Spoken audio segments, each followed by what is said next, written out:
Hello my dear friends. तो क्या हाल चाल है आप सभी के? बढ़िया एकदम। मैं आप सभी का स्वागत करता हूं क्लास 11 की फिजिक्स में, जहां पे आज हम लोग बात करने वाले हैं बेसिक मैथमेटिक्स की कोऑर्डिनेट ज्योमेट्री के पोर्शन पर। कोऑर्डिनेट ज्योमेट्री बेसिक मैथमेटिक्स का वह हिस्सा है कि अगर उसको आपने अच्छे से सीख लिया, समझ लिया, उसको अप्लाई करना जान लिया, तो आप फिजिक्स का एक इम्पॉर्टेंट कॉन्सेप्ट जो स्टूडेंट्स को कठिन लगता है, समझने में वो आसान नहीं लगता है, उस कॉन्सेप्ट को आप अच्छे से सीख लोगे। लेकिन उसके लिए आपको कोऑर्डिनेट ज्योमेट्री आनी चाहिए। नहीं आएगी तो उसके ऊपर आपको कोई टीचर समझा और सिखा नहीं सकता है।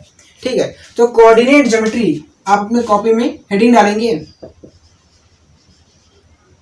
और इसके बारे में सीखना शुरू करते हैं। ये आपको पता है, कोऑर्डिनेट ज्योमेट्री के बारे में आपको पता है। ये वही पोर्शन है जिसको आपने x axis y axis draw करके क्लास 9th में सीखना शुरू कर दिया था। इसको है ना, सीखना शुरू कर दिया था आपने। इस एक्सिस को क्या बोलते हैं? X axis. इसको क्या बोलते हैं? Y axis. यहाँ पे आपको चार पार्टीशन दिख रहे हैं, तो हम इसको क्या बोलते हैं? क्वाड्रेंट। इसको बोलते हैं फर्स्ट क्वाड्रेंट, इसको बोलते हैं सेकंड क्वाड्रेंट, इसको बोलते हैं थर्ड क्वाड्रेंट, इसको बोलते हैं हम लोग फोर्थ क्वाड्रेंट। ठीक है। अच्छा, यहाँ पे इस पे कुछ नंबर्स लिखे होते हैं ना, कुछ स्केल्स रहते हैं। इसको हम लोग बोलते हैं क्या? ऑरिजिन, जिसको ओ से डिनोट करते हैं। ये ऑरिजिन ओ होता है, इतना तो आपको पता है। अच्छा, आप इस पे किसी भी पॉइंट को कहीं भी रखते हो तो उसके कुछ कोऑर्डिनेट्स होते हैं। अगर आप कोई भी पॉइंट कहीं भी आप मैं टच कर दूं तो उसके कुछ ना कुछ कोऑर्डिनेट्स होते हैं ना। तो कोई भी पॉइंट आपने लिखा, उस पॉइंट के क्या होंगे? कोऑर्डिनेट होंगे। उस पॉइंट के कोऑर्डिनेट्स लिखने का तरीका आपको पता है। जो कोऑर्डिनेट होता है उसके दो हिस्से होते हैं, एक एक्स कोऑर्डिनेट होता है, एक वाई कोऑर्डिनेट होता है।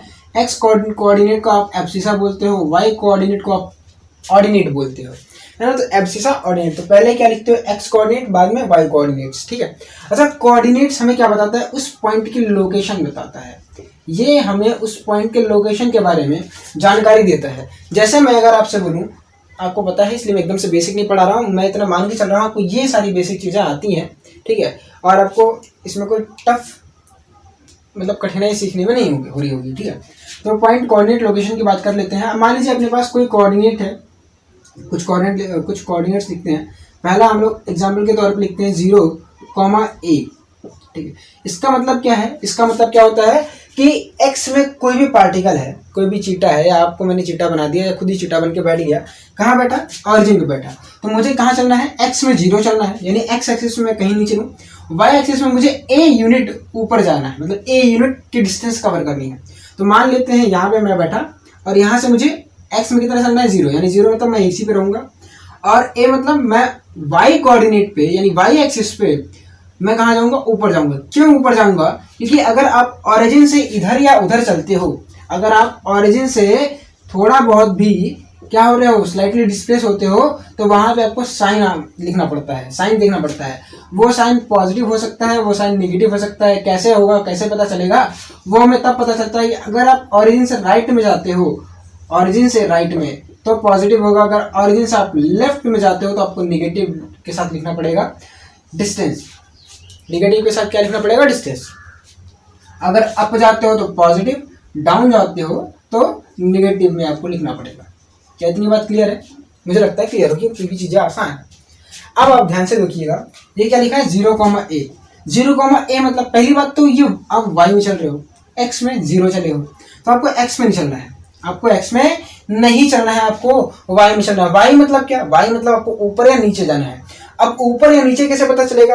देखिए, ये कैसा है? पॉजिटिव है, इसका साइन कैसा है? पॉजिटिव। पॉजिटिव मतलब अप, यानी ऊपर जाइए। क्यों? क्योंकि ऊपर पॉजिटिव वाई एक्सिस मानी गई है।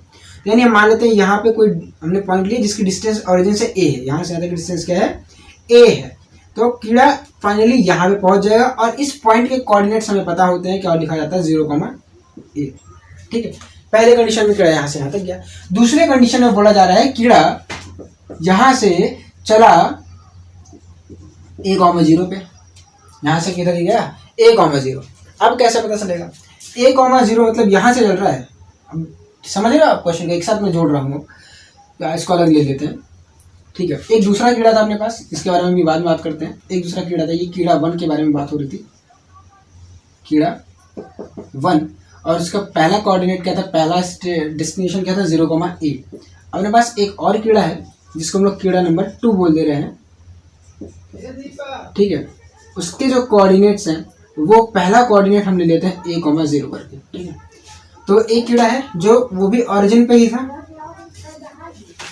ठीक है। तो हम बात कर रहे थे एक कीड़ा है उसके कोऑर्डिनेट भी उसके कोऑर्डिनेट क्या है a,0, मतलब वो a,0 ओरिजिन से चला। इसका मतलब क्या है कि वो x एक्सिस में a डिस्टेंस कवर किया, यानी x एक्सिस में a डिस्टेंस कवर किया, पर कैसा है ये डिस्टेंस, पॉजिटिव है, तो वो किधर जाएगा, राइट में जाएगा। ओरिजिन से ये राइट में गया और a डिस्टेंस इसने चला, जहाँ पहुंच गया, यानी यहाँ से आते क्या हम डिस्टेंस मान लेते हैं a, ठीक है। ये मिटा लो थोड़ा सा, ये फर्स्ट क्वाड्रेंट, ये सेकंड क्वाड्रेंट। अब ध्यान से देखिए, कीड़ा यहाँ पे पहुंच गया, यानी कीड़ा K1 की पोजीशन ये है, K2 की पोजीशन ये है। तो कोऑर्डिनेट से हमें ये पता चलता है कि कीड़ा कितना चला, या मतलब कीड़े की पोजीशन एक्चुअल में क्या है, ठीक है। तो मैं आपको उल्टा करके समझा रहा था। अगर मैं बोले a,0 तो आपको a,0 मतलब ये पॉइंट आपको अपने दिमाग में डाल लेना है। तो यहाँ पे पता चलेगा आपका जो कीड़ा है वो यहाँ पे है, ठीक है। 0, मतलब कीड़ा यहाँ पे है। अब इसके बाद भी काफ़ी चीज़ें हम इंट्रोड्यूस करा सकते हैं। कीड़ा यहाँ से और कुछ चला है ना, जैसे इसमें बोल रहा था मैं कि कीड़ा वापस से चला a,0 डिस्टेंस पे, यानी कहाँ से चला, a,0 मतलब सिर्फ वो x एक्सिस में ही चला, यानी जहाँ पे है वहाँ से x एक्सिस पे नहीं चल रहा है। x एक्सिस मतलब y से कितने दूरी पे हो। थोड़ा सा मैं यहाँ पे एक चीज़ और क्लियर करना चाहता हूँ जो मैंने बताया नहीं है, और शायद आपको पता है, पर मैं ये समझता हूँ कि मुझे बता ही देना चाहिए आपको। वो ये है कि x कोऑर्डिनेट y कोऑर्डिनेट में जो हम वैल्यू लिखते हैं, जैसे आप लिख दिए x, y में, तो इसमें जो वैल्यू लिखी जाती है वो कैसे लिखी जाती है, ये होता है distance from y axis, distance from y axis. अगर किसी भी पार्टिकल का आप क्या लिख रहे हो, x कोऑर्डिनेट लिख रहे हो, तो वो क्या लिख रहे हो, y एक्सिस से वो कितनी दूरी पर है, पहली बात। तो अगर आप y कोऑर्डिनेट लिख रहे हो, अगर आप y कोऑर्डिनेट लिख रहे हो तो आप उसके बारे में ये लिख रहे हो कि आप बता रहे हो उसकी डिस्टेंस x एक्सिस से कितनी दूरी पर है। क्या इतनी बात क्लियर है? y एक्सिस हमें ये बताता है, y एक्सिस हमें ये बताता है कि आप x एक्सिस से, सॉरी, y कोऑर्डिनेट हमें ये बताता है कि आप x एक्सिस से कितनी दूरी पर हो। y एक्सिस से आप कितनी दूरी पर हो वो किस में लिखोगे, आप x कोऑर्डिनेट के रूप में लिखोगे। तो मतलब यही है कि कीड़ा यहाँ से, ये y एक्सिस है, और भाई y एक्सिस पूरी पैरेलल है ना, यहाँ से इन्फिनाइट गई है, और मतलब इसका मतलब ये है कि माइनस इन्फिनाइट से प्लस इन्फिनाइट तक गई है, तो ये पूरी y एक्सिस हो जाएगी। और y एक्सिस से आप कितनी दूरी पे हो, a। अब 0 से हमें ये पता चला कि आप y एक्सिस पे चले ही नहीं, यानी आप ओरिजिन पे हो। क्या इतनी बात क्लियर है? आपको क्लास 9 में टीचर ने समझाया होगा, ठीक है।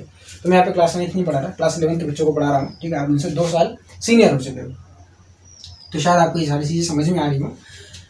तो डिस्टेंस फ्रॉम y एक्सिस आपको पता है, डिस्टेंस फ्रॉम x एक्सिस आपको पता है कि ये क्या होती है, x axis, y axis, x coordinate, y coordinates होते हैं। अब ध्यान से देखिएगा, मैं अगर लिख रहा हूँ a,0, यानी जो कीड़ा है वो y एक्सिस से कितना दूर जा रहा है, a। y एक्सिस से कितना दूर जा रहा है, a, यानी यहाँ से वो a डिस्टेंस ये कवर कर लिया, यानी कीड़ा जो है, कीड़ा 1 वो फाइनली यहाँ पे पहुंचा इतनी दूर डिस्टेंस कवर करने के बाद। यहाँ पे इसके कोऑर्डिनेट क्या जाएंगे, a,a। ये कैसे लिखा, ये मैंने ये इसलिए लिखा कि ये जो कीड़ा है वो x एक्सिस से कितनी दूरी पर है, x एक्सिस से कितनी दूरी पर है, a। क्योंकि भाई अगर यहाँ से यहाँ तक की डिस्टेंस a है तो यहाँ से आते की डिस्टेंस भी a होगी। हाँ ठीक है, मुझे पता है नहीं है क्योंकि मेरी लाइन थोड़ी सी तिरछी हो गई है ना, तिरछी, पर है तो मान के तो चल सकते हैं। ये a हमें ये बता रहा है, ये वाला a, ये वाला a हमें ये बता रहा है कि ये y एक्सिस से कितनी दूरी पर है, a। ये वाला a हमें ये बता रहा है कि ये x एक्सिस से कितनी दूरी पर है। क्या इतनी बात क्लियर है? ध्यान दीजिए। अब मान लेते हैं जो अपने पास कीड़ा b है, क्या दिख नहीं रहा है क्या, एक मिनट में देखूं सही से दिख रहा है कि नहीं दिख रहा है। अब मान लेते हैं ये जो कीड़ा 2 है, इसने डिस्टेंस कवर की यहाँ से 0, -a। थोड़ा सा माइनस माइनस लिखे जाते हैं, इंट्रोड्यूस कराते हैं ना, समझ में आ जाए। अच्छा, 0, -a का मतलब ये है कि कीड़ा यहाँ से y एक्सिस से कितनी दूरी पर है। देखो पहले ध्यान से देखो, ये कौन सा कोऑर्डिनेट बताता है हमको, x कोऑर्डिनेट। x कोऑर्डिनेट से हमें यह पता चलता है कि जो पार्टिकल है वो y एक्सिस से कितनी दूरी पर है, यानी पार्टिकल यहाँ से y एक्सिस से कोई डिस्टेंस नहीं, मतलब दूर नहीं जाएगा। इतनी बात क्लियर हुई? यानी पार्टिकल यहाँ से, मतलब मैं आपकी बात समझ रहा हूँ, देखो पार्टिकल यहाँ से यहाँ तक y एक्सिस से दूरी चला, कितना चला, a, पर पार्टिकल अब y एक्सिस से दूर नहीं जाएगा, अब किससे दूर जाएगा, एक्स एक्सिस से और कितना जाएगा माइनस ए मतलब नीचे, तो नहीं जो पार्टिकल है वो यहाँ से माइनस ए नीचे आएगा, यहाँ से यहाँ तक डिस्टेंस हम बोल देते हैं ये है माइनस ए। नहीं पार्टिकल जो अपने कीड़ा 2 है वो फाइनली यहाँ पे पहुंचा, जिसके कोऑर्डिनेट लिखे जाते हैं ए कॉमा माइनस ए। तो इससे हमें ये पता चलता है कि जो कीड़ा है, जैसे कि अपने पास 2 कीड़े हैं, तो कीड़ा 1 का जो कोऑर्डिनेट है वो क्या है ए कॉमा ए, जो अपने पास कीड़ा 2 है उसके कोऑर्डिनेट क्या है ए कॉमा माइनस ए। इससे हमें यह पता चलता है कि जो कीड़ा 1 है वो कीड़ा 1 जो है वो वाई एक्सिस से कितनी दूरी पर है, ए एक्स एक्सिस से कितनी दूरी पर है ए, और इसी हिसाब से जो कीड़ा 2 है वो वाई एक्सिस से कितनी दूरी पर है ए, पर वो एक्स एक्सिस से कितनी दूरी पर है माइनस ए। क्या समझ में आ रही बात? वाई एक्सिस से कितनी दूरी पर चल रहा है उसको हम लोग बोलते हैं एक्स कोऑर्डिनेट यानी एब्सिसा, यहाँ पे जगह नहीं तो इसको लिखते हैं एज एक्स, ठीक है। अब वाई एक्स एक्सिस से कितनी दूरी पे हो उसको हम बोलते हैं वाई कोऑर्डिनेट्स, वाई एक्सिस से एक्स कोऑर्डिनेट, एक्स एक्सिस से कितनी दूरी पर उसको हम लोग बोलते हैं वाई कोऑर्डिनेट्स। ये चीज़ें आप क्लास 9 में पढ़ चुके तो आपको आसान लग रही होंगी, पर मैंने आपको दूसरे तरीके से बताया क्योंकि मेरा ये बताना फर्ज था। अब हम लोग बात करने वाले हैं कुछ पॉइंट्स की, ठीक है, वह कुछ क्वेश्चन ही है, ठीक है। तो उस क्वेश्चन को करने की हम लोग कोशिश करते हैं। ये है अपने पास एक्स एक्सिस,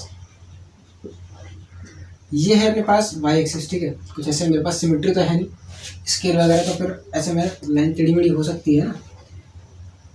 तो ये है अपने पास वाई एक्सिस, ठीक है। आप मेरी भावनाओं को समझिएगा, मैं जो बोल रहा हूँ उससे रिलेट कर पाने की कोशिश करिएगा, बाकी तो आप लोग समझदार होंगे। तो यहाँ पे जो कोऑर्डिनेट होता है उसको हम लोग क्या बोलते हैं 0,0। क्यों बोलते हैं? क्योंकि एक्स एक्सिस से दूरी कितनी है 0, वाई एक्सिस से दूरी कितनी है 0, इसलिए इसके कोऑर्डिनेट क्या होते हैं 0,0। अब ध्यान से, इसलिए ये कौन सा है ओ है, तो इसको एक काम करते हैं ये ओ लिख देते हैं।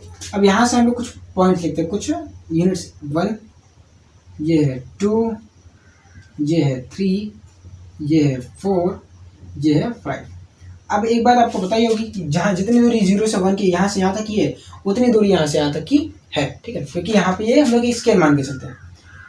वैसे ही यहाँ पे हम लोग कुछ मानते हैं, ये हो जाएगा -1, ये हो जाएगा -2, ये हो जाएगा -3, ये हो जाएगा -4।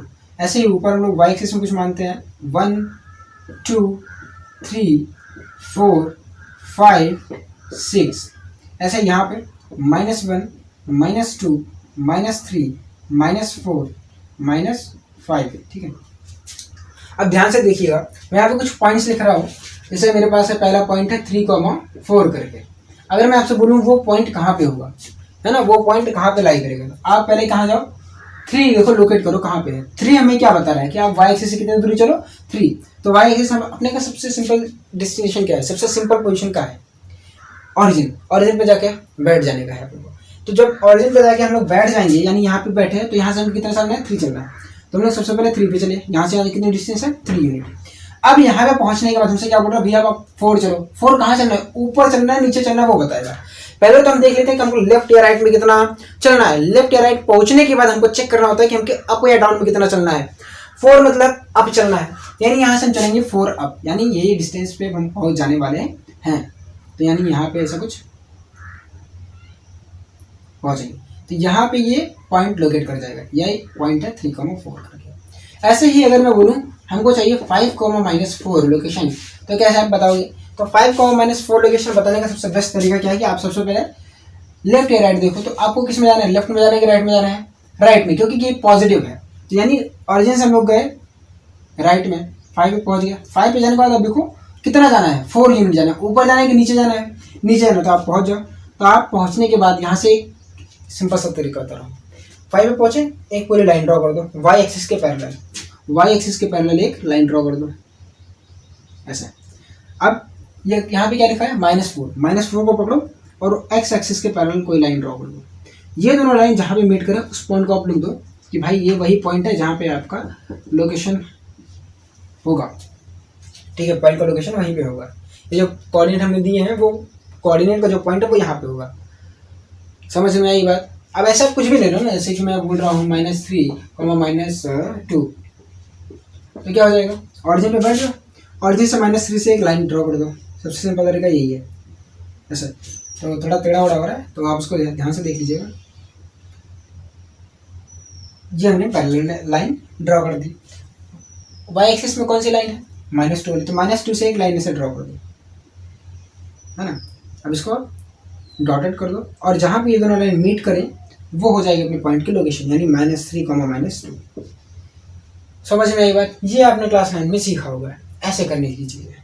आसान था, मैं भले ही आपको अच्छे से ना पढ़ा पा रहा हूँ, लेकिन आसान था कि नहीं था, समझ में आ रहा होगा ना ये चीज़ें, टफ तो बिल्कुल भी नहीं लग रहा होगा। तो ऐसे में आपको ढेर सारे मतलब पॉइंट्स दे सकता हूँ और ये आप कोऑर्डिनेट दे सकता हूँ, आप उनके पॉइंट को लोकेट कर सकते हो, है ना। अब ध्यान से देखिएगा, मैं आपको एक चीज़ बताने जा रहा हूँ जो आपको शायद टफ लगती हो, है ना। क्यों टफ लगती है, मुझे कैसे पता टफ लग सकती है कि नहीं लग सकती है, क्योंकि जब मैं पढ़ता था तो मुझे टफ लगती थी। अब भाई मैं झूठ क्यों बोलूँ कि मुझे टफ नहीं लगा, मैं एकदम तेज था, नहीं, मुझे ये टफ लगा था, पता नहीं, समझ नहीं पा रहा था, ऐसा रिलेट नहीं कर पाता मैं उस चीज़ को। और वो चीज़ ये है कि मुझे एक लाइन ड्रॉ करनी है, draw a line, draw a line, ऐसा नहीं, y = 3 आप ड्रॉ कर दो, एक लाइन है y = 3, ये आप ड्रॉ कर दो, बस इतना ही दिया रहता था, तो समझ में नहीं आता था कैसे क्या है। तो करने का सबसे सिंपल तरीका क्या है, आप वही एक x एक्सिस बनाइए, एक y एक्सिस बनाइए, इसको थोड़ा सा छोटा कर देते हैं ना। अब ध्यान से देखिएगा, मैं आपको जो समझाने वाला हूँ वो क्या है, वो ये है कि y = 3, y = 3 से हमें क्या डेटा मिल रहा है, y = 3 से हमें ये डेटा मिल रहा है कि जो भी पॉइंट होगा वो x एक्सिस से 3 यूनिट है, कुल मिला के ये जो पॉइंट है ये x एक्सिस से 3 यूनिट दूरी पर है, ठीक है। तो यानी हम मान लेते हैं ये यहाँ से यहाँ तक की जो डिस्टेंस है वो 3 है, मान लीजिए ये पॉइंट 3 था, छोटा सा हो गया, देख नहीं रहा हूँ, ये 3 हो गया, क्या एकदम से क्लियर है, क्लियर है, तो ये पॉइंट हो गया 3।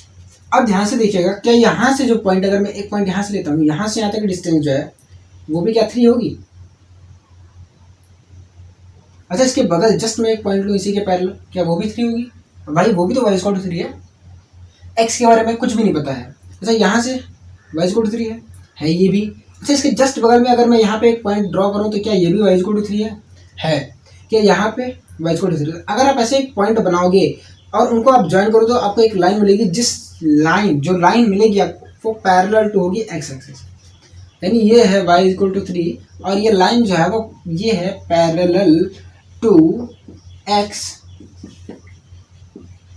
एक्सिस, बस ऐसा कोई लाइन ड्रॉ करनी है। मतलब अगर आपको y = 3 तो आप पैरेलल टू x एक्सिस कर लो। ऐसे अगर आपको दिया गया है x = 2 लाइन ड्रॉ करिए, तो कैसे ड्रॉ करोगे, बस आपको क्या करना है, एक ऐसे लाइन माननी है, यहाँ से एक पॉइंट लेना है जिसकी डिस्टेंस क्या हो 2 हो, और एक ऐसे पैरेलल लाइन ड्रॉ कर देनी है किसके थ्रू, y एक्सिस के। तो ये इसकी इक्वेशन हो जाएगी x = 2। ये कैसे हुआ, मैंने आपको समझा दिया कि हमें सिर्फ इतना डेटा दिया गया है कि भाई साहब ये जो आपको इक्वेशन दी, आपको बतानी है जो लाइन वो y एक्सिस से कितनी दूरी होनी चाहिए 2 पे। तो भाई ये जो लाइन है ये y एक्सिस से 2 ही दूरी पे तो है, देखो यहाँ से आते दूरी हमने कितनी मानी है 2। y = 3 से हमें ये पता चलता है कि जो आप ये मुझे बता रहे हो वो पॉइंट वो x एक्सिस से कितनी दूरी पर है 3, तो हमने यहाँ से यहाँ तक डिस्टेंस कितनी मानी है 3, तो हमें ये पता चल गया।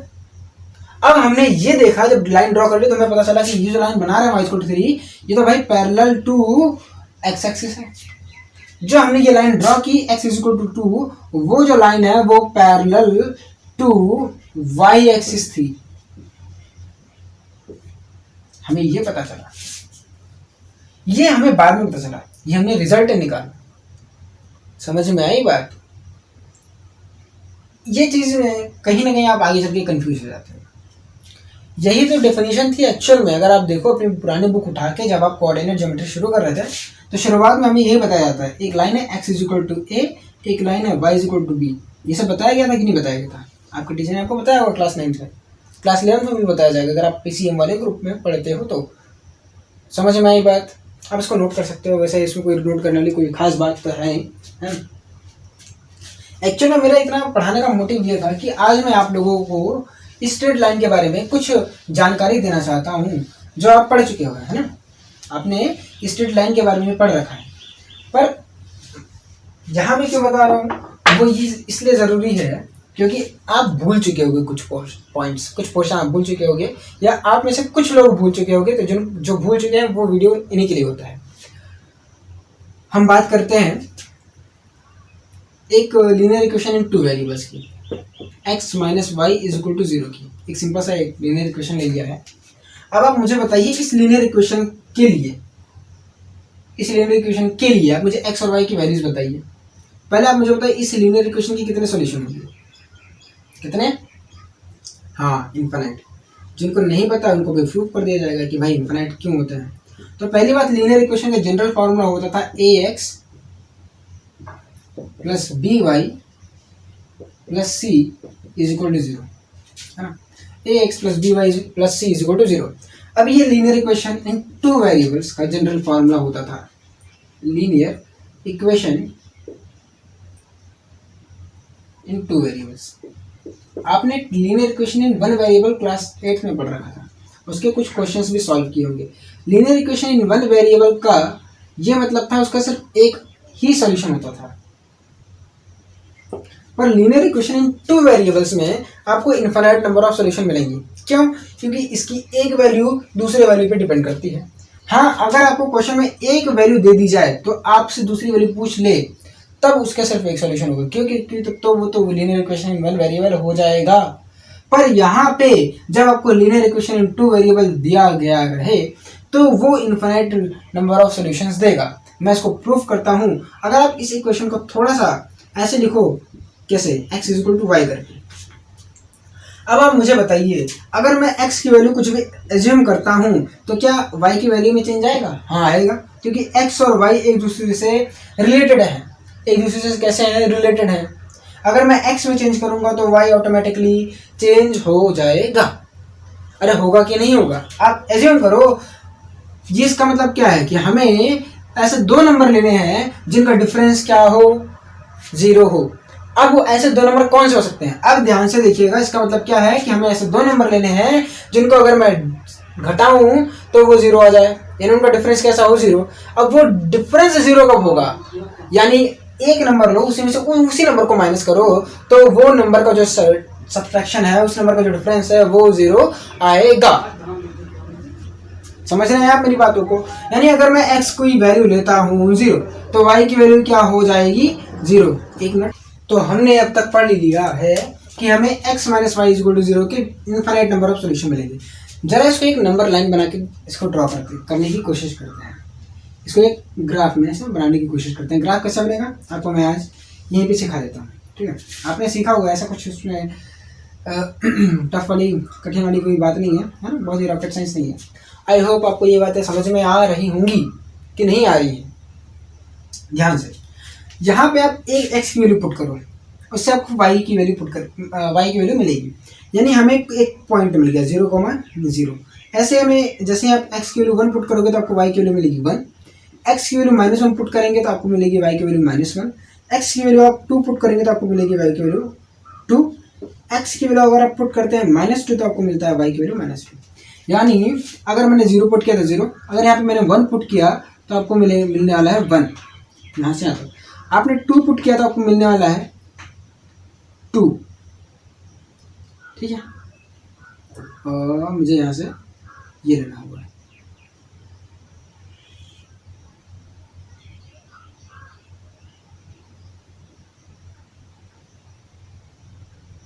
अगर मैंने x की वैल्यू ली -1 तो y की वैल्यू ऑटोमेटिकली मुझे मिलने वाली है -1। अगर मैंने x की वैल्यू ली 2 तो मुझे y की वैल्यू मिलेगी 2।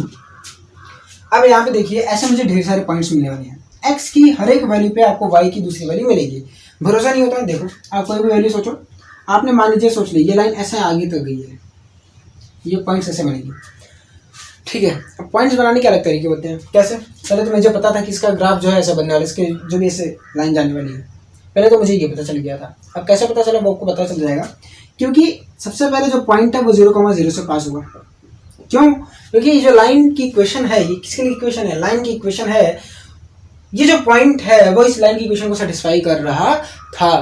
1,1 भी इस लाइन की इक्वेशन को सेटिस्फाई कर रहा था। इसका मतलब जो 1,1 पॉइंट है वो इस लाइन पे ही होगा, है 1,1 इस लाइन पे है। 2,2 भी इसी लाइन पर होगा।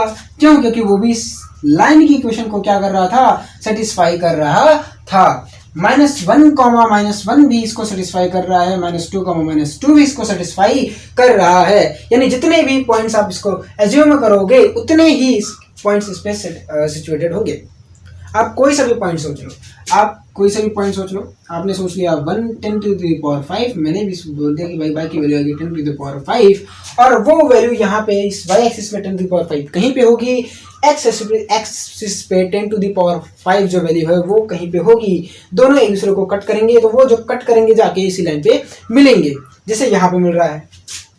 जैसे आप मान लीजिए कोई पॉइंट था, आपने x एक्सिस पे ये चूज किया, तो y एक्सिस से ये डिस्टेंस पे मिलेगा। ऐसे दोनों लाइन आके मिलने वाली है, ठीक है।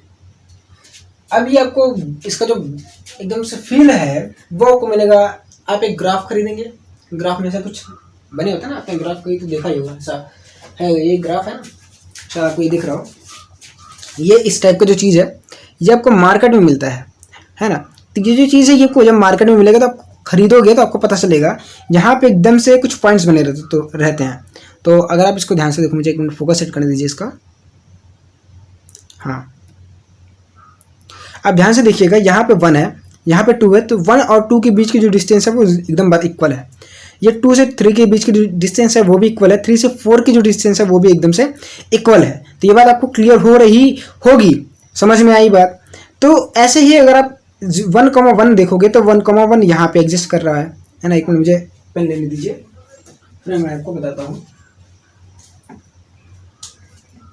हाँ, ध्यान से।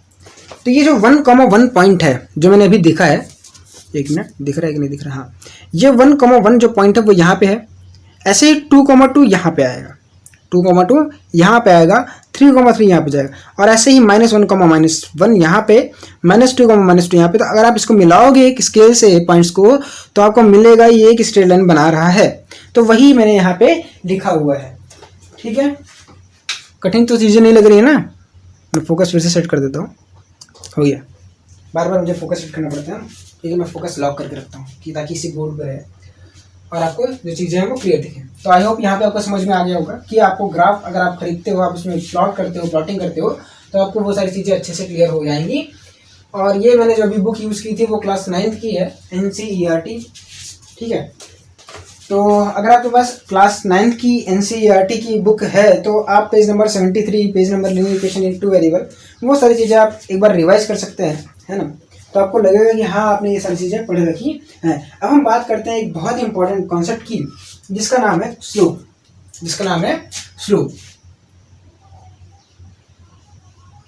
स्लोप को हिंदी में बोलते हैं हम लोग ढाल, और ऐसे नॉर्मल भाषा में हम लोग बोलते हैं ढलान, है ना। क्या बोलते हैं इसको? ढलान बोलते हैं। ढलान वही एकदम नॉर्मल सी भाषा में है, पर यहाँ पे हम इसको फिजिक्स में यूज़ करने वाले हैं और मैथमेटिक्स में भी यूज़ होता है। पहले आप तो इतना समझ लीजिए, स्लोप कुछ नहीं है। जहाँ पे मैं स्लोप बोलूँ आप उसको सिर्फ tan थीटा समझिएगा, किसी भी लाइन का बोलिएगा आप। स्लोप मतलब tan थीटा क्या होता है? Perpendicular upon base. अरे यही तो होता है स्लोप, मतलब कुछ नहीं भाई। यार मैं स्लोप बोलूंगा तुम tan थीटा समझना, मैं स्लोप तुम tan थीटा, बात खत्म। अभी कंफ्यूज बिल्कुल मत होना। स्लोप मतलब tan थीटा, और इसको लिखते किससे पहले थे ये भी बता दो। इसको लिखते हैं m से। तो यानी m इक्वल क्या होता है? tan theta is equal to होता है p बाई b। स्लोप मतलब होता है ढलान। अभी आपको थोड़ा सा मैं मैथमेटिकल फील देता हूँ, फिर बाद में आपको मैं क्या फील दूंगा, ऐसे नॉर्मल लाइफ का फील दूंगा। ध्यान से आई। तो जैसे मान लेते हैं अपने पास एक लाइन है, ऐसे कोई लाइन है, जैसे जनरल लाइन ले ली, जहाँ पे इसके कुछ कोऑर्डिनेट होंगे, यहाँ पे कुछ कोऑर्डिनेट होंगे। यहाँ पे जो कोऑर्डिनेट है वो मान लेते हैं x1, y1 है। यहाँ पे जो कोऑर्डिनेट है वो है x2, y2, ठीक है। अब x1, y1 का मतलब क्या है कि x एक्सिस से ये जो पॉइंट है, सॉरी यहाँ से y एक्सिस से ये जो पॉइंट है, ये पॉइंट है कितना पे होगा? x1 डिस्टेंस पे होगा। और यहाँ से यहाँ तक ये जो ऊंचाई है ये क्या होगा? y1, यानी ये हो जाएगा y1 और ये हो जाएगा x1, ये भी x1 ही है, और यहाँ से यहाँ तक की डिस्टेंस है वो भी y1 ही है। क्या इतनी बातें क्लियर हैं? अच्छा, यहाँ पे एक पॉइंट और ले लेते हैं। यहाँ से यहाँ तक जो पॉइंट है, यहाँ से यहाँ तक की जो मतलब इस पॉइंट की हाइट है, यहाँ से यहाँ तक की जो कोऑर्डिनेट लिखा जाएगा वो है y1। क्या इतनी बात क्लियर है? यहाँ से यहाँ तक जो पॉइंट है उसकी वैल्यू हो जाएगी x2। अरे ये सब आपने पढ़ रखा है, ठीक है, मैं ऐसा समझा नहीं रहा हूँ। अब ध्यान से देखिएगा, मैं बोलूँगा अगर आप ये लाइन यहाँ से कुछ एंगल बना दी थीटा, अब मैं बोलूँगा इसका आपको निकालना है स्लोप। क्या निकालना है? स्लोप। तो आप ऑब्वियस सी बात है, ऑब्वियस सी बात आप ये समझोगे, मैं आपसे बोलूँगा एक ऐसी लाइन है, ठीक है, यहाँ से अगर एंगल बना रही है थीटा, तो यहाँ से कितना एंगल बनाएगी? थीटा। यहाँ से थीटा, और यहाँ से कितना बनाएगी? थीटा, ठीक है। क्यों? क्योंकि भाई साहब ये एक ही इंक्लिनेशन तो सेम ही है ना यार, कहीं से भी एंगल नापो, हॉरिजॉन्टल से नाप रहे हो तो फिर जो इंक्लिनेशन वो तो सेम ही रहने वाला है।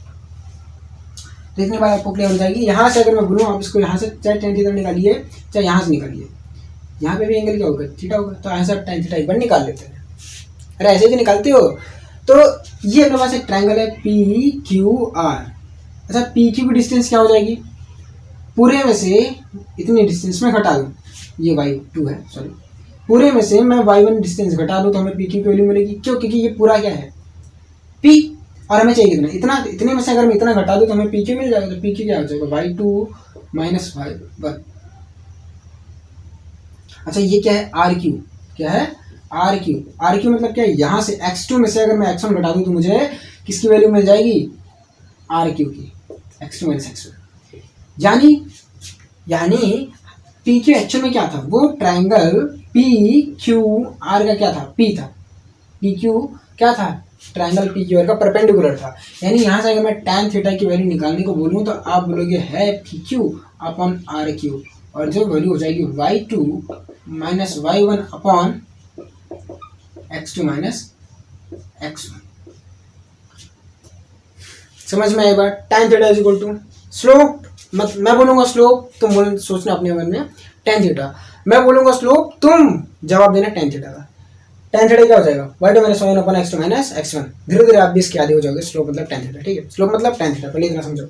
यहाँ पे लिख लो सही हिंदी में। एक फॉर्मूला इसका और होता है, अगर मान लीजिए यहाँ से यहाँ तक कोई पॉइंट हम लिए, यहाँ से यहाँ तक भी तो एक ट्रायंगल बन रहा है, यहाँ से देखो, यहाँ से यहाँ तक भी एक ट्रायंगल बन रहा है, तो वहाँ से भी आप निकाल सकते हो tan थीटा। यानी यहाँ से tan थीटा की एक और वैल्यू आ जाएगी, tan theta is equal to होता है y2 minus y1 upon x2 minus x1। यही वैल्यू इक्वल हो जाएगी y1, हाँ y1 अपॉन x1 की।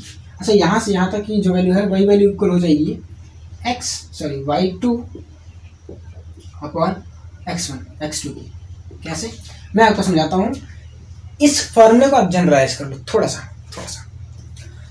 अच्छा, y2 क्या है? y2 क्या है? Final point. y2 क्या है? Final point. y1 क्या है? Initial point.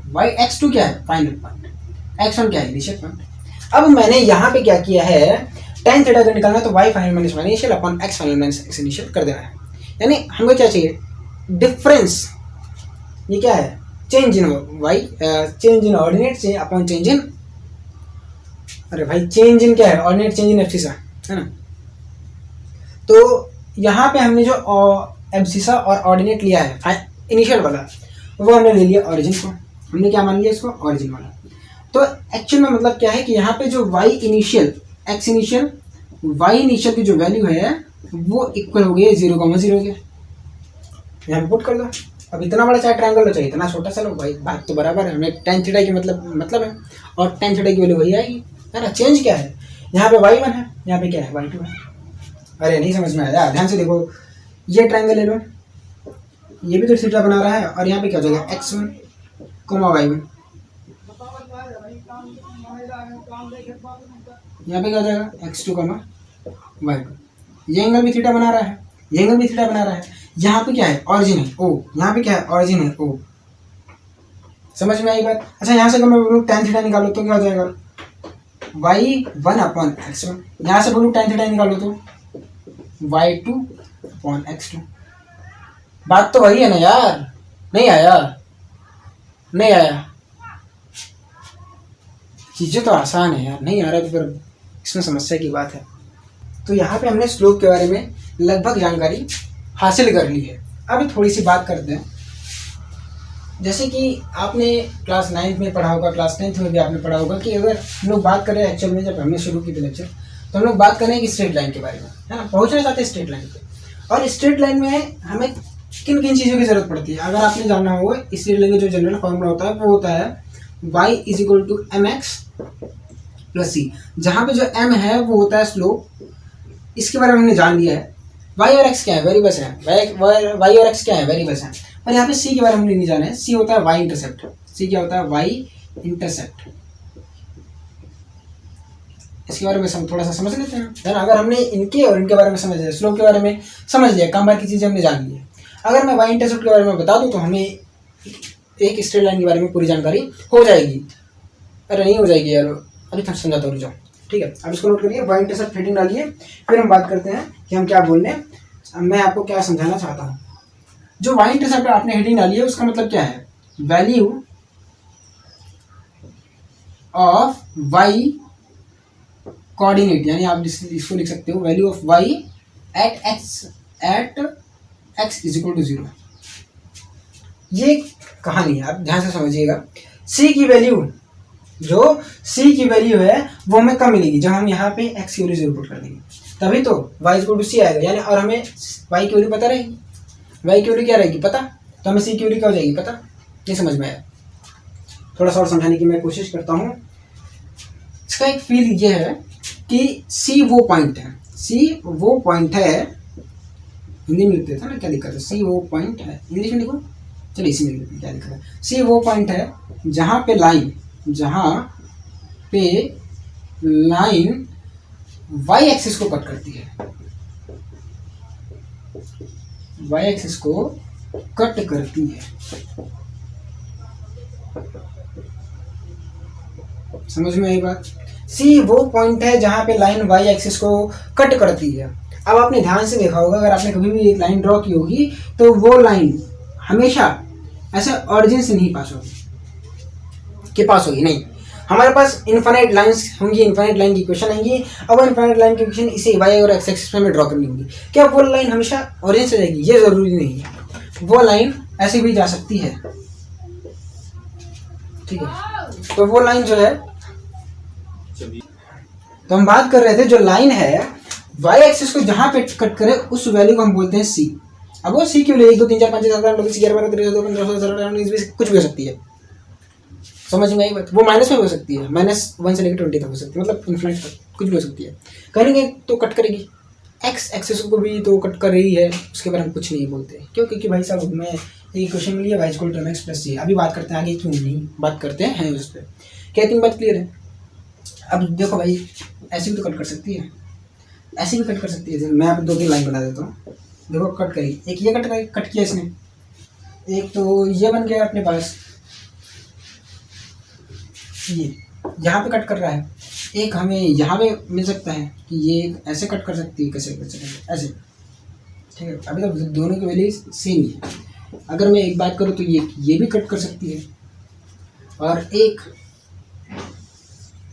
कैसे हो सकती है, ऐसा।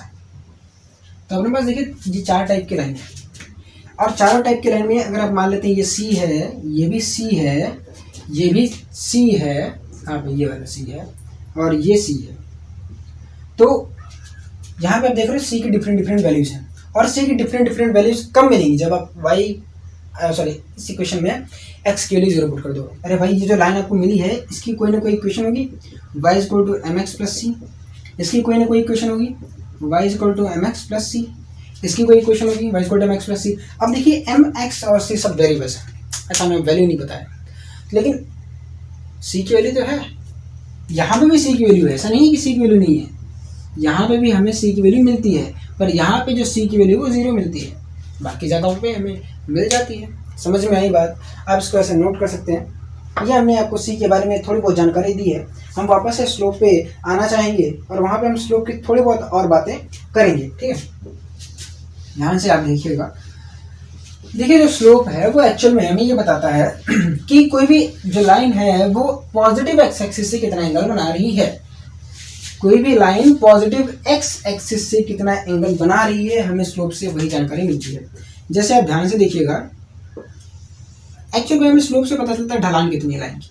जैसे मान लीजिए मैंने एक लाइन ये ड्रॉ की, इसकी कुछ भी आती है ना, Y equal to M x plus C, कुछ भी ऐसा मान लेते हैं, एक जनरल लाइन मान ली।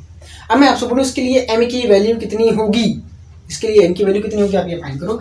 तो अब फाइंड करना बहुत ही आसान है। ये एक्स एक्सिस है, ये वाई एक्सिस है, ये एक्सिस है, ये वाई एक्सिस है। तो y equal to M x plus C में हमको निकालना है क्या, हमें निकालना है m। तो m मतलब क्या होता है, स्लोप होता है। स्लोप मतलब क्या होता है, tan थीटा। तो tan थीटा कैसे निकालेंगे, हमें निकालना है tan theta is equal to delta y upon delta x. कुछ ऐसे आर्बिट्रेरी पॉइंट ले लेते हैं। मान लेते हैं यहाँ पे जो लाइन कट कर रही है इसकी वैल्यू है 0,y और पूरी लाइन में ये वैल्यू एग्जैक्टली सेम ही रहेगी। अरे भाई यहाँ पे क्या रहेगी, हमें मान लेते हैं a, y हो गया, होगा कि नहीं होगा, a, y हो गया, ठीक है। तो यहाँ पे अगर आप ध्यान से देखो तो डेल्टा y क्या है, 0 है। डेल्टा y क्या रहेगा, 0, क्योंकि हमें y में कोई चेंज ही नहीं हो रहा है। देखो ऑर्डिनेट में कोई चेंज हो रहा नहीं हो रहा, तो यानी डेल्टा y की वैल्यू 0 है। तो tan थीटा की वैल्यू क्या हो जाएगी, 0। तो थीटा की वैल्यू क्या हो जाएगी, 0 डिग्री। tan थीटा की वैल्यू 0 मतलब क्या, tan थीटा 0 मतलब क्या, ढाल 0, ढलान जिसको बोलते हो, ढलान मतलब स्लोप, स्लोप मतलब m। तो अगर आप थोड़ा सा गांव की भाषा में समझो या अपने ऐसे नॉर्मल लैंग्वेज में समझो, तो ये एक ऐसी सरफेस है जिससे ढलान ही नहीं है बिल्कुल। ढलान मतलब अरे यार आपने देखा होगा, अपने पास कोई ऐसी लाइन होती है, सॉरी आप साइकिल चलाना जानते हो ना, तो यहाँ पे कुछ ऐसा ढलान होती है, तो यहाँ पे साइकिल चलाने में बड़ा मजा आता है। जब हम उतरते हैं, जब हम चढ़ते हैं, तो फिर इसी पे आप सोचो यहाँ पे आप आए और आपको यहाँ से मिल गया कुछ साइकिल आप साइकिल पर बैठे। अब ध्यान से सोचो, साइकिल उतारने में मज़ा आएगा लेकिन साइकिल चढ़ाने में दिक्कत होगी हमें। साइकिल चढ़ाने में तो हमें मज़ा आएगा लेकिन साइकिल उतारने में हमें मज़ा आएगा, पर साइकिल चढ़ाने में हमें दिक्कत होगी। तो ढलान वही है, यहाँ पे ढलान कैसे है, 0, क्योंकि भाई यहाँ पे साइकिल चढ़ाने और न तो मेहनत लग रही है, न तो कुछ, जितनी मेहनत देंगे उतना अच्छे से चलेगी। समझ रहे हो। अच्छा आप ऐसा समझो यहाँ पे कीड़ा उनके बैठेगा, कोई मेहनत ही नहीं करनी है। पर अगर मैं बोलूँ इस लाइन की आप क्या निकाल लो, स्लोप निकालो। एक ऐसी लाइन हमने बोल दी, अब इस लाइन की आप स्लोप बताओ। यानी यहाँ पे इस लाइन की जो m की वैल्यू है वो कितनी है, 0 है। यानी इस लाइन की क्वेश्चन क्या है, y इक्वल टू c, और आपने अभी निकाला भी था। अगर आप ध्यान से देखो तो हमने अभी कुछ देर पहले हमने एक ऐसी लाइन बनाई थी y इक्वल टू 3 करके, ड्रॉ की थी कि नहीं की थी, तो यही है। अगर मान लीजिए एक लाइन है अपने पास, ये कोई भी लाइन है y equal to mx plus c करके, अब आपसे बोला गया इस लाइन की इक्वेशन में बता दीजिए, सॉरी इस लाइन का जो स्लोप है वो हमें बता दीजिए। तो आप कैसे बताओगे, आपको पता है tan theta is equal to change in ordinates upon change in abscissa. ठीक, क्यों कि हमें चेंज इन ऑर्डिनेट और चेंज इन एब्सिसा करना है। ठीक है, बहुत बढ़िया। अब ध्यान से देखिएगा, अगर इस पॉइंट पे, इस पूरी लाइन पे क्या एब्सिसा की वैल्यू सेम है, हाँ सेम है। क्यों सेम है, क्योंकि y एक्सिस से डिस्टेंस इस लाइन की क्या है, कांस्टेंट है, सेम है। यानी यहाँ से यहाँ तक जितनी डिस्टेंस होगी a, यहाँ से यहाँ तक जितनी डिस्टेंस होगी a, यानी यहाँ पे डेल्टा x की वैल्यू क्या है, 0 है। यानी यहाँ पे जो tan थीटा यहाँ पे पुट करते हो और ये क्या है, m की वैल्यू है, यानी हमें मिल रहा है डेल्टा y अपॉन 0, m की वैल्यू है। एक्चुअल में ये वैल्यू आती है इन्फानाइट करके, क्या आती है, इन्फानाइट करके। कैसे होती है इन्फानाइट, क्यों इन्फानाइट क्यों, आप इस पर साइकिल चला सकते हो। सोचो कीड़े बन के आप इसको बैठो तो आपको चढ़ने में, कीड़ा वाला मेंटेलिटी मत लेके जाना है ना, चींटी तो कहीं भी चढ़ जाती है। आपको कीड़े बना के मैंने छोटा कर दिया आपको, आप इसे चढ़ सकते हो। सोचो आप इसको छोटा कर दिया, वो डोरेमोन की जो स्मॉल लाइट आती है उससे मैंने आपको छोटा कर दिया, तो अब से छोटे हो गए। अब तो इस पर चढ़ सकते हो। चढ़ने में कितनी मेहनत लगी, इन्फानाइट मेहनत लग रही है। लेकिन अगर आपको इस पर चढ़ने में 0 मेहनत लग रही है, समझ रहे हो अपना मैं क्या कहना चाह रहा हूँ। मैं थक गया। डेल्टा एक्स की वैल्यू 0। अच्छा इसको आप थोड़ा सा और भी आप देख सकते हैं, यहाँ पे वैल्यू पुट करता है, एन की वैल्यू यहाँ पे पुट कर दो, तो y is equal to n की वैल्यू क्या है, delta y upon 0 times of x plus c। तो ये वैल्यू इधर जाएगी तो यहाँ पे क्या हो जाएगा, 0 हो जाएगा। अब ध्यान से देखो, इस वैल्यू को आप इधर भेजोगे तो 0 नहीं हो जाएगा। y मल्टीप्लाइड बाई क्या है, 0 अपॉन डेल्टा y है, is equal to x plus c है। तो आप इसको सॉल्व करोगे तो आपको मिलेगा क्या, x is equal to minus C, x is equal to minus C. यानी x is equal to minus C एक कांस्टेंट आ रहा है। अगर आपने को ध्यान हो तो इसके पहले हमने एक ऐसा इक्वेशन बनाया था x इज इक्वल टू 2 करके, वही तो है। उसका भी स्लोप क्या आ रहा था, इनफाइनाइट आ रहा था। इनफाइनाइट और 0 स्लोप का मतलब थोड़ा सा सेंस आपको समझ में आया। अब यही पे बात करते हैं, जो स्लोप है वो एक्चुअल में डिपेंड करता है थीटा पे।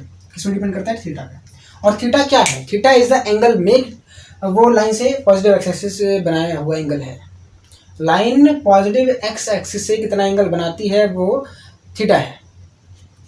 थोड़ा समझाने की कोशिश करता हूँ।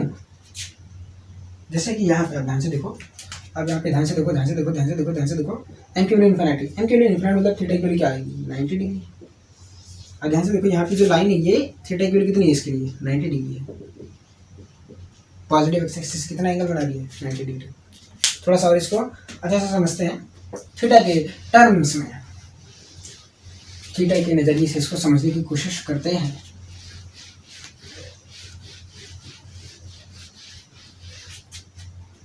जैसे कि यहाँ पे एक लाइन है, अच्छा ठीक है, ये एक्स एक्सिस ये वाई एक्सिस, हमने एक ऐसे लाइन ड्रॉ कर दी। ये जो लाइन है यहाँ से मान लेते हैं कुछ एंगल बना कर थीटा। अच्छा थीटा की वैल्यू आपको पता है, ऑब्वियस सी बात है, ये 90 से कम है ना। और अभी आपको मैंने ट्रिग्नोमेट्री में पढ़ाया था, बेसिक ट्रिग्नोमेट्री में, tan थीटा की वैल्यू पॉजिटिव रहेगी, tan थीटा की वैल्यू पॉजिटिव रहेगी। कब तक? जब आप थीटा की वैल्यू 0 से लेकर 90 तक रखते हो तब तक। यानी tan थीटा की वैल्यू हमेशा पॉजिटिव रहेगी। कब तक? जब तक आप 0 से 90 तक रखते हो लाइन को। लेकिन अगर आपने एक ऐसी लाइन ले ली जो पॉजिटिव एक्स एक्सिस से ज़्यादा एंगल बना रही है, यानी ये इसकी वैल्यू क्या है 90 से ज़्यादा, तो यहाँ पे आपको पता है जो tan थीटा है उसकी वैल्यू निगेटिव हो जाती है। कब? 90 से ज़्यादा पे और 180 से कम पे। आपने इसकी वैल्यू पढ़ी है, 90 पे इक्वल का साइन नहीं लगा यहाँ पे, क्योंकि 90 पे एग्जैक्टली पॉजिटिव मतलब वो वैल्यू डिफाइन नहीं होती लेकिन पॉजिटिव मानी जाती है। उतनी बातें क्यों पढ़ा। तो थीटा की वैल्यू 90 से 180 के बीच में होगी, तो हमेशा जो tan थीटा है वो निगेटिव आएगा। और tan थीटा एक्चुअल में है क्या? स्लोप पॉजिटिव कब होगा? स्लोप पॉजिटिव कब होगा? जब थीटा की वैल्यू 90 से कम हो। थीटा की वैल्यू 90 से कम हो या 90 के बराबर हो। स्लोप निगेटिव कब होगा? जब थीटा की वैल्यू 90 से बड़ी हो। अब ऐसे बात है 180 से छोटी, क्योंकि 180 से बड़ी लाइन बना नहीं सकते हम भाई। 180 से ज़्यादा अपन एंगल लेते ही नहीं है, अपना काम का ही नहीं है। समझ में आई बात? कहते बात क्लियर है? स्लोप पॉजिटिव कब होगा, स्लोप नेगेटिव कब होगा। इतनी बातें आई होप आपको क्लियर हो, है ना। इसके ऊपर ज़्यादा अपन पे नहीं करते हैं, ठीक है। अगर आपसे एक बात और पूछूं, जैसे कि एक लाइन ऐसे लिखी जाती है, parallel lines have same slope, है ना, parallel lines have same slope. ऐसा क्यों होता है?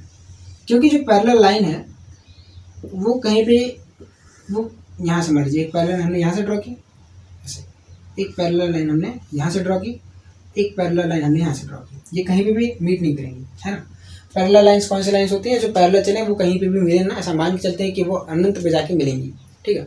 अनंत मतलब बहुत ज़्यादा दूर, बहुत ज़्यादा दूर इनके रेस्पेक्ट में। ये लाइन कितनी की होगी, मतलब मान लो 30 सेंटीमीटर की होगी, तो ये 3-4 किलोमीटर बाद ये मिलेंगी, है ना। बस इतना अपन मान लेते हैं, तो इनके रेस्पेक्ट में ये तो क्या हो जाएगा, अनंत हो जाएगा।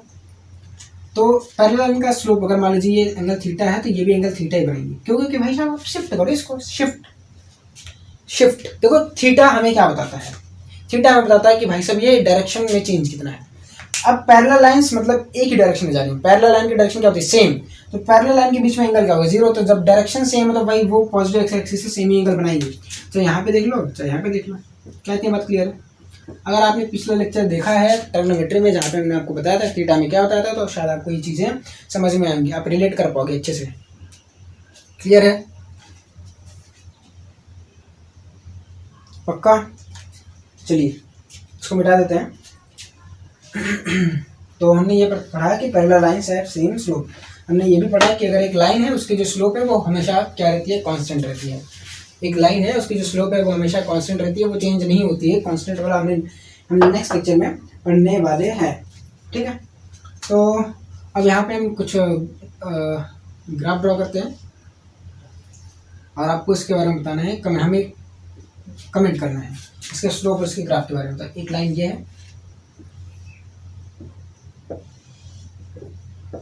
ठीक है। अपने पास एक लाइन ये है,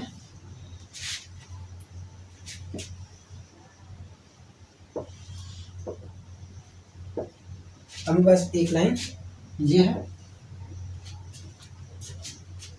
ठीक है। ये अपने पास कुछ 3 लाइन है। अब आपको मुझे बताना है यहाँ पे इनका स्लोप पॉजिटिव होगा कि नेगेटिव होगा, इनका इंटरसेप्ट कैसा है, पॉजिटिव या नेगेटिव, बस आपको कमेंट करना है। तो कर लोगे, सिंपल सी बात है। सबसे पहले सबसे पहले अगर आपको स्लोप देखना है तो क्या देखो, एंगल देखो थीटा।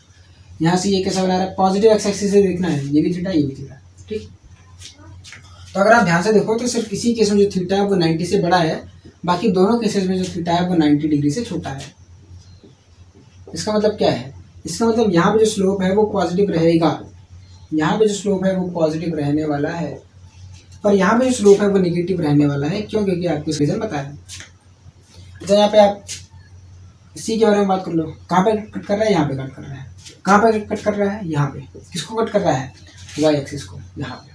तो यहाँ पे अगर आप ध्यान से देखो, सी की वैल्यू है पॉजिटिव, यहाँ पे सी की वैल्यू है निगेटिव, यहाँ पे सी की वैल्यू अगेन है positive, positive negative, negative positive, positive positive. एक वैल्यू लेते हैं जिसमें एम भी निगेटिव हो और सी भी निगेटिव हो, जो है अपने पास ये वाला, ठीक है, ये वाला। तो इसके ऊपर कमेंट करिए। कमेंट कैसे करेंगे, यहाँ पे देखो एंगल कैसे बना रहा है, थीटा की वैल्यू कैसी है, ग्रेटर देन 90, सी की वैल्यू कैसी है, निगेटिव। तो यहाँ पे एम की वैल्यू है निगेटिव, सी की वैल्यू भी है निगेटिव। तो हमें पता चल गया कि कब एम की वैल्यू पॉजिटिव होगी, कब एम की वैल्यू नेगेटिव होगी, कब सी की वैल्यू पॉजिटिव और कब सी की वैल्यू नेगेटिव होगी। सी की वैल्यू डिपेंड किस पे करती है कि वो पॉजिटिव वाई एक्सिस पे कट कर रही है लाइन की नेगेटिव एक्स एक्सिस पे कट कर रही है। देखिए ध्यान से देखिए, ये लाइन पॉजिटिव एक्स एक्सिस पे वाई को कट कर रही है, तो इसलिए इसका जो सी है वो पॉजिटिव है। ये जो लाइन है वो इस वाई एक्सिस को निगेटिव वाई एक्सिस पे कट कर रही है, इसलिए इसका जो सी है निगेटिव है। पॉजिटिव क्यों? क्योंकि वो पॉजिटिव वाई एक्सिस पे कट कर रही है वाई एक्सिस को। सेम चीज़ यहाँ पे भी अप्लाइड है। तो हमने यहाँ पे पता कर लिया कि वाई और एम और सी की वैल्यू किस किस बात पे डिपेंड करती है। बता दो,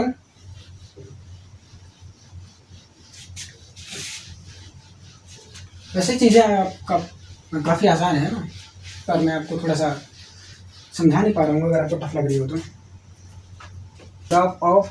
graph between y and x for given graph. तो ये कुछ क्वेश्चन है, हम इसको सॉल्व करने की तरीके जो सीखते हैं। तो आपके सामने यहाँ पे कुछ क्वेश्चंस लिखे हुए हैं। अब हम इन क्वेश्चन को कैसे सॉल्व कर सकते हैं इसे सीखेंगे। तो सबसे पहले जो क्वेश्चन है, हमें ग्राफ पहले बात बताना है कि ग्राफ कैसे बनने वाला है। तो ग्राफ बनाने के लिए हमें सबसे पहले ज़रूरत है एम की, और दूसरी बात सी की। एम की वैल्यू यहाँ पे कैसे पता चलेगी, एम की वैल्यू है √3 और यहाँ पे सी की वैल्यू कैसी है 4 है। तो एम इक्वल टू एक्चुअल में क्या होता है, tan theta. tan theta equal to √3 है। तो tan थीटा की वैल्यू √3 कब आती है, जब आप थीटा की वैल्यू पुट करते हो 60 डिग्री। तो आपको एक ऐसे रफली बनाना है और एक ऐसे लाइन ड्रॉ कर देनी है 60 डिग्री पे, और जिसके लिए जो सी की वैल्यू है वो 4 होनी चाहिए ऐसे। तो ये एक लाइन है जिसकी थीटा की वैल्यू है 60 और यहाँ पे जो पॉइंट है वो है 4, 0.4 है ना, ऐसे लिखते हैं। ये हो जाएगा इसका ग्राफ, एक ऐसे लाइन, ठीक है। अच्छा, इसको कैसे सॉल्व करेंगे, इसके लिए m की वैल्यू कैसी है, -1 है, इसके लिए c की वैल्यू कैसी है 0। अगर आपको नहीं आता है तो फिर आप y = mx + c से कंपेयर कर सकते हैं। तो m की जगह पे क्या है -1, c की जगह पे 0 है। तो यानी m की जगह पे -1 कब होता है, m की वैल्यू मतलब tan थीटा की वैल्यू है -1, और tan थीटा की वैल्यू -1 कब होती है, tan थीटा की वैल्यू -1 कब होती है, जब थीटा की वैल्यू कितनी होती है 135, यानी थीटा की वैल्यू क्या हो जाएगी 135 हो जाएगी। ये तो मैंने आपको करना बताया था, भूल गए। थीटा की वैल्यू 135, 90 एक मिरर इमेज का काम करती है। थीटा की जितने इधर 45 वैल्यू उधर आती है तो 90 में ऐड कर दो, 90 - 45, 90 + 45 कर दो, तो कितना हो जाएगा 135। तो थीटा की वैल्यू 135, सी की वैल्यू 0। तो हमें एक ऐसी लाइन ड्रॉ करनी है, सी की वैल्यू 0 मतलब ऑरिजिन से पास होगी, और वो कुछ ऐसा।